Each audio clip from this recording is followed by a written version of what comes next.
Welcome back to Investment 360. Joining me now is Ebrahim from Oasis Crescent. Adam, great to have you on the program. Let's look at some of your fund facts. We're looking at Oasis Crescent Equity Fund, incepted in 1998, 4.4 billion rands worth, and we've seen a return since inception of 1,500%. The benchmark is the average domestic Sharia general equity fund with a return over the same period of 580%. So you've significantly outperformed your benchmark. Let's touch on some of the nitty-gritties when it comes to the actual equity fund and how you've actually managed to outperform significantly relative to that benchmark. I think, Eleni, thank you very much. Yes, it's been an exciting opportunity. It's our pride and joy, the Crescent Equity Fund.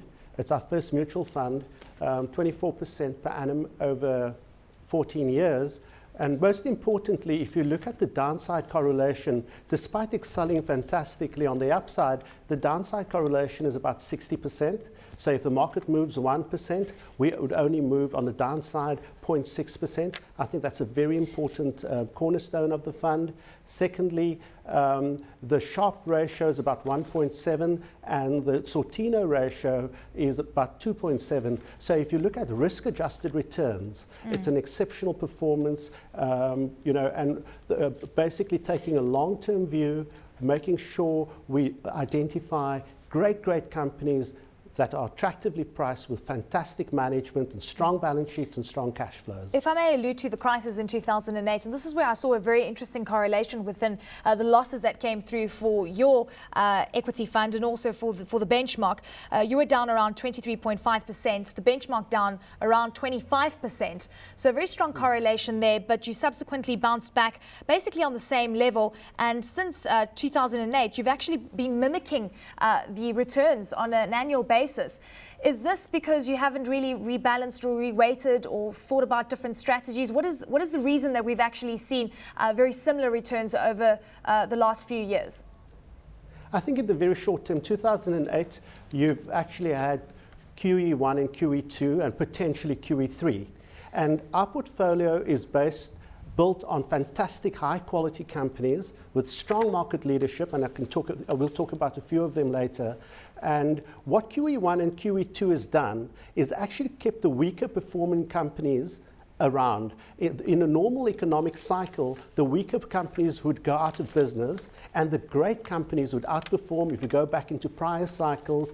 So what you're seeing unfolding is that you can play around with economics and you can play around with monetary policy, but eventually the true performance will come through. And if you look at the company that produced results today, AVI, 31% EPS growth, strong market leadership, and those are the type of companies. So our strategy is very different to our competitors. Our strategy has been consistent from inception and will be consistent going forward, choosing the best companies in the world and making sure we execute exceptionally well in choosing that. So the short-term correlation, I don't think is something to worry about. Well, I mean, also your fund is actually Sharia compliant, if I'm not mistaken, because this is why you've chosen the benchmark. Tell us the differences between what we're looking at your equity fund relative to the benchmark and the investment differences there, and the weightings that we're experiencing over the benchmark relative to your equity fund.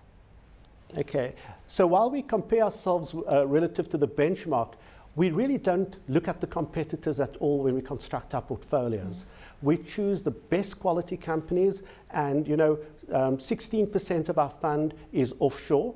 So while you've got us tracing very similar to the competitors in the very short term, that is against the headwind of a rand that is appreciated between roughly 30% over the last 3 years. Looking forward, especially 2013, 2014, we believe that the rand is currently materially overvalued. We don't see a short-term catalyst, but in 2013, 2014, we think that there'll be a substantial repricing of the rand, and then the portfolio will the relative performance will just screech out quite materially.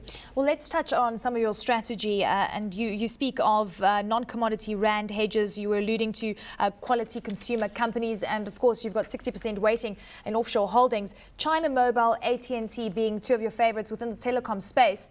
Tell us about your weightings within these companies and what other weightings you've got in the foreign environment, given the fact that there is a lot of value to be found, but with value there comes risk as well. Sure. I think with value, I think normally when it's great value, the risk is priced in. And when you kind of think that things are going really well and prices are going through the roof, that is when risk is not priced in. So today, global shares, the best quality companies in the world with the strongest balance sheets are the cheapest they've been in 30 to 40 years.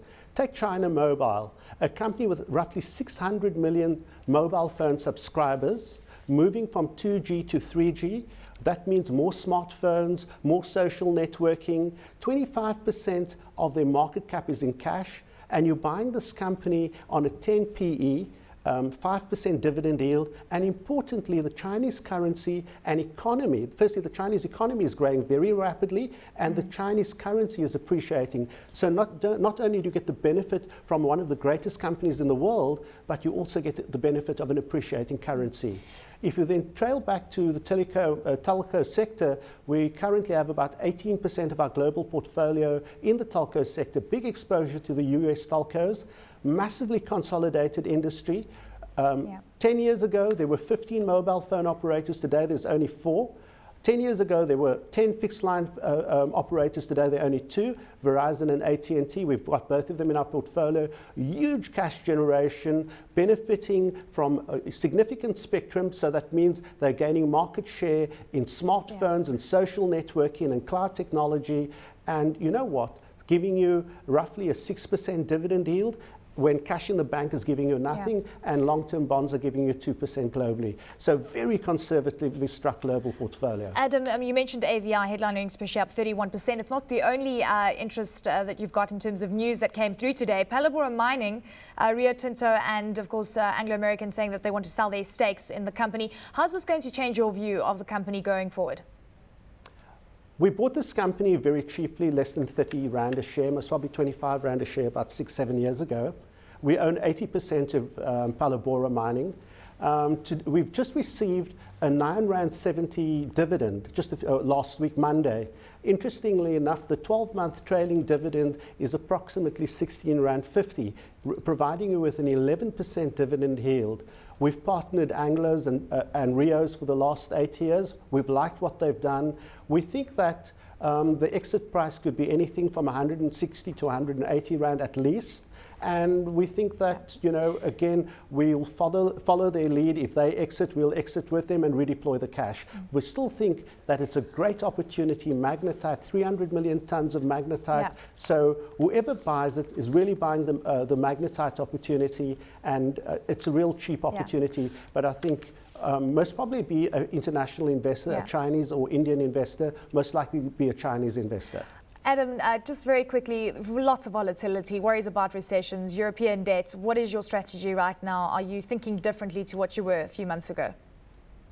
You know, since 1997, when we started our business, you know, had the Asian crisis, then the South American crisis, the tech crisis, 9/11,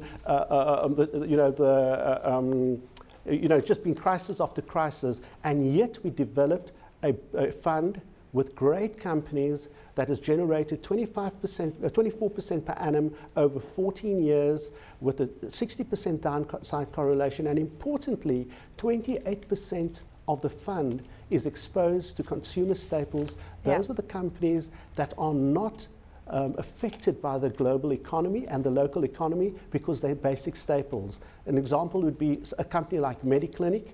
You know, when you're sick or your kid's sick, you really focus on paying the bills to make sure that your kid would get the best treatment at hospitals. So we think that while we need to be prudent, conservative, we're most excited in markets like this. This is when we kind of roll up our sleeves and, you know, and dig in. You know, this is the stock picker's delight. Absolutely. Thank you so much, Adam. Great to have you on the program. Thank you so much for your insights. So that was Adam Ebrahim from Oasis Crescent.